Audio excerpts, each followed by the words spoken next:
Bonjour, sois le bienvenu dans Une cuillère de maths. Aujourd'hui, je te propose un petit morceau savoureux de calcul littéral. On va effectuer quelques premiers développements en calcul littéral.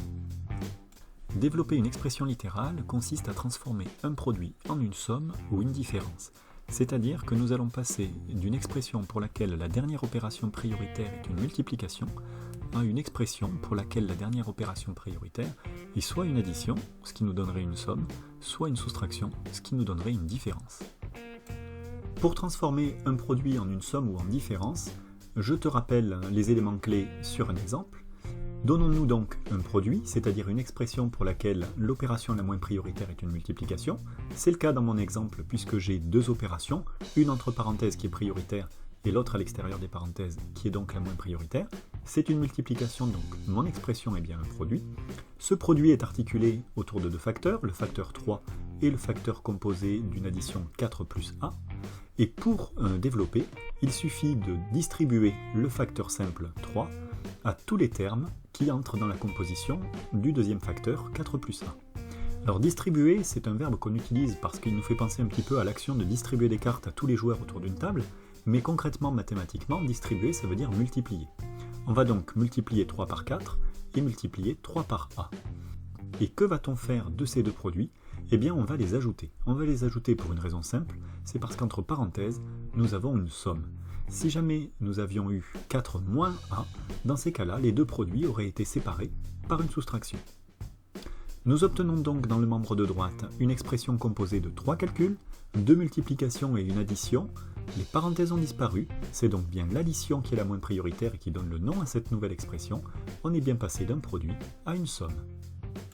Je te propose à présent d'effectuer deux petits exercices de développement pour voir si tu es au point. Je te donne l'énoncé, tu fais pause et ensuite on décrypte ensemble la méthode pour rédiger la solution. Je te propose donc comme premier développement de développer l'expression a facteur de 7 moins a.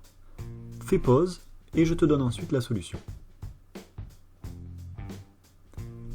Pour effectuer le développement de cette expression, on va donc distribuer le facteur isolé a à tous les termes de la soustraction 7 moins a.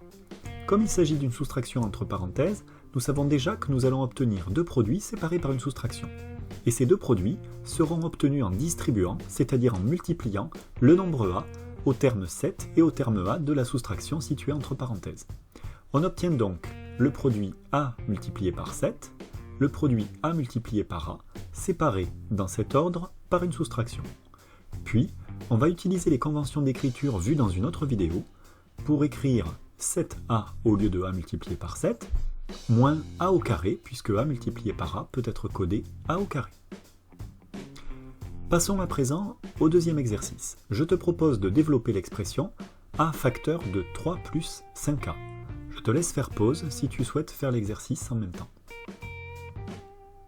Pour développer cette expression, on va commencer déjà par comprendre que entre le nombre a et la première parenthèse, puisqu'il n'y a aucun symbole opératoire, il y a en fait, de manière sous-entendue, une multiplication. On doit donc bien ici passer d'une expression qui est un produit à une somme. Et je dis bien somme pour la raison suivante, c'est qu'entre parenthèses, nous avons bien la somme du nombre 3 et du nombre 5a. On va donc distribuer le facteur simple a à tous les termes de la somme 3 plus 5a. Nous allons obtenir deux produits séparés par un plus. Distribuer, c'est multiplier. A multiplié par 3 pour le premier produit, A multiplié par 5A pour le deuxième produit. Et j'en profite tout de suite pour tout décoder, c'est-à-dire je fais apparaître tous les symboles multipliés afin que tout soit bien clair dans ton esprit. J'obtiens donc A multiplié par 3 plus A multiplié par 5 multiplié par A. Cette partie de méthode qui consiste à faire apparaître tous les symboles multipliés, c'est vraiment quelque chose que je te conseille de faire si jamais tu as des difficultés à t'adapter aux nouvelles notations. Tu laisseras tomber petit à petit cette méthode, mais dans les premiers pas du calcul littéral, être capable sans arrêt de soit faire apparaître tous les symboles multipliés, soit au contraire de les faire disparaître, c'est un exercice qui est fondamental pour bien maîtriser toutes tes décisions. Passons à présent à la deuxième ligne. Je vais transformer le produit a multiplié par 3 en une écriture plus condensée, en utilisant les conventions d'écriture vues dans une vidéo précédente. A multiplié par 3, ça s'écrit 3a, avec le facteur connu qui précède le nombre a indéterminé. Puis, Dans le deuxième produit qui était dans la première ligne a multiplié par 5 multiplié par a, je vais échanger les positions du facteur a et du facteur 5 afin de regrouper ensemble les facteurs a qui sont de même famille.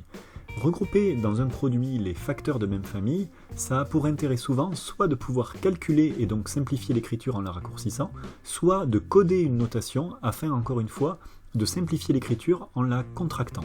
Ici, quel est l'effet intéressant? C'est que ce 5 multiplié par a que j'obtiens en fin de deuxième ligne, je vais pouvoir le coder grâce aux règles d'écriture que nous avons vues encore une fois dans la même vidéo précédente. Je vais pouvoir le coder 5a carré. Pour finir, nous obtenons donc une expression dans laquelle la dernière opération prioritaire est une addition.